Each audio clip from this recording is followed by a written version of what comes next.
So let's first go Yes. through some of the scams, if you would, just kind of talk me through some of the more common scams that you all at Checkpoint have found are used to target elderly online consumers. Yeah, excellent. Thank you, Marlo, because this is a really important topic.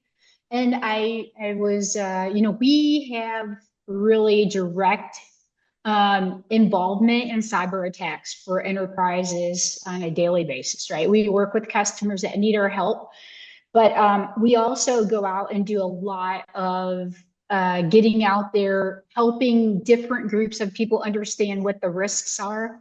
And, elder abuse of basically by scammers is growing. And I was like, why is this, right? Well, one, it's a huge demographic. If you look at the number of people that are supposedly over 65 in the US based on the census, it's $73 million, 73 million people in Right. 2025. So huge demographic. Typically, I guess we would say that people that are seniors have potentially have money, have investments. They may be on fixed income, but they are a target because they are adopting emerging technology and technology. I mean, my mother-in-law is fantastic with her technology, and she's 93. They're fantastic. They adapt, they communicate with their kids and their family. They're on social media, and they represent a very big target. So, a lot of, I guess, considered a soft target doesn't seem fair, but scammers, they want to find a way to get to money or directly by taking money from people and conducting financial fraud, or ways that they can steal credentials or find another way to get money. So it's a huge demographic, a huge problem, and we can't give it, enough awareness around the risk and the threats to people that are seniors. Basically, these are attacks, of course, that are used for everyone. They like attacks for scammers to target everyone. But again, seniors become much more susceptible because of their trust factor, and then also just adopting technology and maybe not having that continuous information. So social engineering is still the number one way that scammers go after people. And now that they have generative AI, it does actually help them do a lot of scanning, a lot of rapid kind of targeting of people because they're looking at across social media to find targets. And so that makes it easier on the scammers. They're also like once that the targets have been acquired, so like there are people that are in the target zone that the scammers will go after, they can start with the different methods, right? So the methods now are phone calls, right? And text, sometimes social media links or posts or content or sharing like digital media. And also basically phishing links. So all about phishing, QR codes, links on the text. So SMS links, and also sharing those that information on social media. So the idea is to engage now with the target, and the target is going to be the senior. And then the methods that they kind of use, the top ones that the FBI has done a recent special alert for elder financial fraud. The top ones are still kind of like they're the same ones used by a lot of bad guys that are attacking, but they're very exquisitely targeted to seniors. So tech support number one. Hey, I'm calling you. Looks like we're seeing an attack come from your internet or from your mobile device. We're seeing something that looks like your device has been compromised, or your laptop or your tablet. Number two, government. I'm the IRS. I'm here to tell you that you didn't file your taxes or there's a problem with your taxes. It can be a tax they'll impersonate, right? A tax department. They impersonate motor vehicles. They even impersonate, there's a big case in Alabama, jury duty. It started off with jury duty. Like you didn't get your notice, you're supposed to come. They start engaging.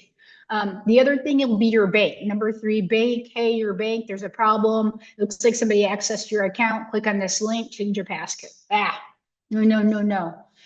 They will do this with investment accounts too, or they'll say they have a special investment deal, or you have to do something. There's always a sense of urgency created, right? Because it's drama, it's urgency, and that makes us drop our basically suspicions and react when we want to be like considering like a zero trust approach to all these people. Like, don't trust anything you see, that it's coming from whomever. Don't trust that they are who they say they are, and don't trust anything that they send you, even if it looks like a trusted source. Grandparents is a number one too, in the top 10. The grandbabies are needing help, financial help, or they're like your long lost relative, or even more terrifying is, hey, your person is in jail, like your family member, your grandchild is in jail. And if you pay this money, we'll help get your grandchild out of jail. And then last but not least, I didn't see this, but I guess romance is alive in senior, and seniors for seniors. So connecting up and making connections with people that they share the same interests is a big scammer environment for like romance sites and meeting sites. Those are the kind of the attacks and the ways that they do it. But again, there's always social engineering has already been done. The targets are acquired. These are seniors. Now it's crafting that message very carefully to the senior and then engaging, exploiting the trust that seniors have, and also a lot of times basically exploiting the technology that seniors are using. So tell Yeah. us a little bit about why those two things in particular are pretty much consistent across whatever type of scam you run across. It's because we are human, Marlo. We are humans, and like you said, that we want to fix something. We feel like we take action, we can stop something from happening. And the bad guys, I say the bad guys, but these guys range from cyber, like really experienced cyber criminals, to just scammers. They will scam anything they scammed in the past. They're scamming. They're just finding new ways. This whole idea of this kind of sense of urgency that humans will be trusting and they will take action. They exploit this every day. It's very psychological, and they're actually getting really good at taking people and engaging with people in a way that's pretty much, I mean, this part is new. So, what are some Right. ways that you all recommend that people kind of handle these situations? If you get an email, if you get a phone call, a request, how should people handle those things, especially if people are asking for sensitive information?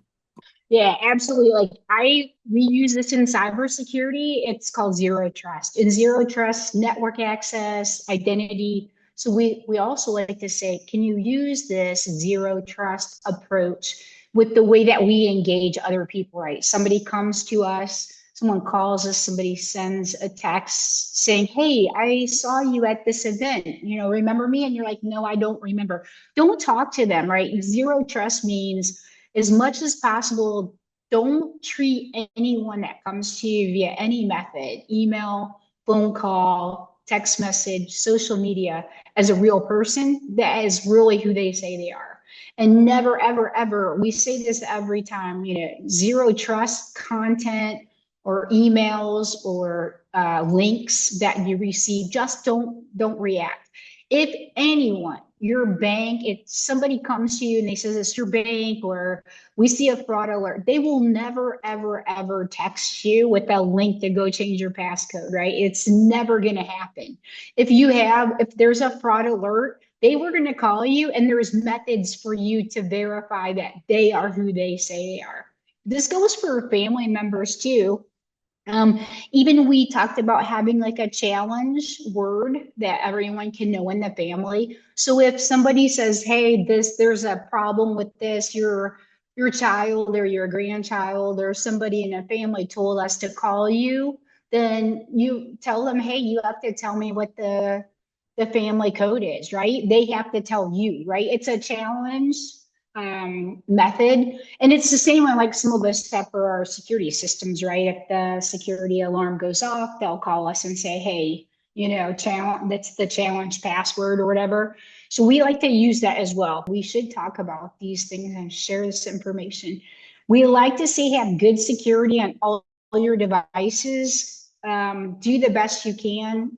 As you can say, if the person which makes a mistake clicks on something, or there's a compromise, or they download something, the technology can actually stop things from happening if you can do that. We have a thing called Zone Alarm. It's very cost effective. There's other security for your endpoints, right? If you're using tablets, mobile devices, there's really good security that'll stop a lot of these things from happening.